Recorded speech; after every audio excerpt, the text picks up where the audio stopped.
स्वागत है आपका कथा सागर में। आइए सुनते हैं कहानी नथ।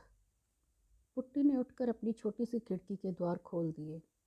धुएं से काली दीवारों पर सूरज की किरणों का जाल बिछ गया। छत से झूलते हुए छींके में धरे ताजे मक्खन की खुशबू से कमरा भर गया और पुट्टी के हृदय में एक टीस सी उठ गई। क्या करेगी उस खुशबू का जब उस मक्खन को खाने वाला ही नहीं रहा। ऐसे ही ताजे मक्खन की डली फाफर की काली रोटी पर धरकर खाते खाते उसके पति ने उसके मुंह में अपना जूठा गस्सा ठूस दिया था, ठीक जाने के एक दिन पहले। उस दिन भी ऐसे ही खिड़की के पट से चोर सा उजाला आकर पूरे कमरे में फैल गया था और उसी उजाले के पीछे पीछे न जाने कहाँ से उसकी सास आकर खड़ी हो गई। अपने धृष्ट फौजी पुत्र की बहू को कर्कशा सास ने वही चीर कर धर दिया था। हद है बेशर्मी की भी। हमारे कुमाऊं की छोकरी होती तो ऐसी बेशर्म थोड़ी ही होती है ना। तिब्बत की लामानी इसी से गुण दिखा रही है। सास के जाने के पश्चात वह कितनी देर तक पति की छाती पर सिर धरे सुबकती रही थी, पर जिस छाती को चीनियों की गोलियों की वर्षा झेलनी थी, वह सुंदर पत्नी की टेक बनती भी कैसे। गुमान सिंह के जाते ही पुट्टी पर विपत्तियों का पर्वत टूट पड़ा। सास, विधवा ननद और जेठानी की गालियां सुनती तो वह जानबूझकर ही बहरी बन जाती। दोनों कानों पर हाथ धरकर इशारा करती कि उसे कुछ भी सुनाई नहीं दे रहा है। विधवा ननद का पर्वताकार शरीर क्रोध के भूकंप से डोल उठता। अंधी कानी बहरी लड़कियां और क्या अभी और बची हैं भौजी तुम्हारे तिब्बत में? अभी हमारा एक भाई और भी तो है, वह व्यंग भरे स्वर में चीख कर कहती। अपने दोनों कानों पर हाथ धर अपनी भोली सूरत को और भी भोली बनाकर पुट्टी सधे अभिनय की मुद्रा में कहती, क्या करूं, न जाने क्या हो गया है इन कानों में। हरदम साए साए की आवाज़ आती है।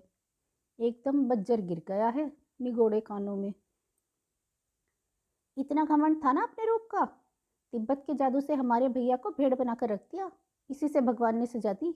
भगवान करे तुम्हारे कानों पर ही नहीं पूरे शरीर पर बज्जर गिरे। कुलच्छनी ना होती तो क्या गुमान को लद्दाख जाना पड़ता।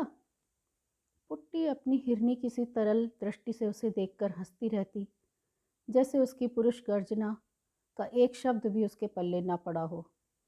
माता, भाई, भौजाई और विधवा बहन से लोहा लेकर ही गुमान उसे ब्याह लाया था।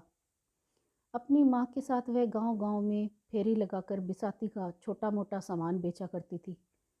स्वास्थ्य से दमकते लाल चेहरे पर उसकी तीखी नाक और बड़ी बड़ी आंखें लामा कन्याओं की भांति चपटी और छोटी नहीं थीं।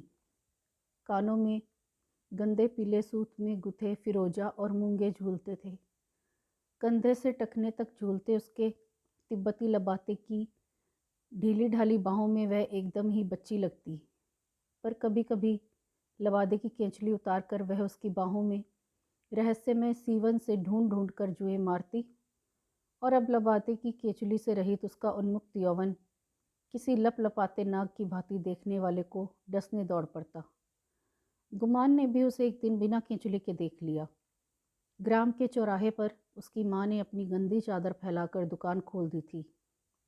जम्बू, गनफ्रेणी आदि मसाले की जड़ी बूटियों के बीच वह स्वयं टांग पसार कर धूप सेक रही थी और एक टीले पर बैठी उसकी सुंदरी पुत्री अपने लबादे की बाहों से जुएं बीन बीन कर मार रही थी।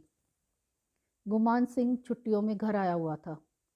सुबह उठकर वह घूमने निकला और माँ बेटी की हाट के सामने ठिठक कर खड़ा हो गया।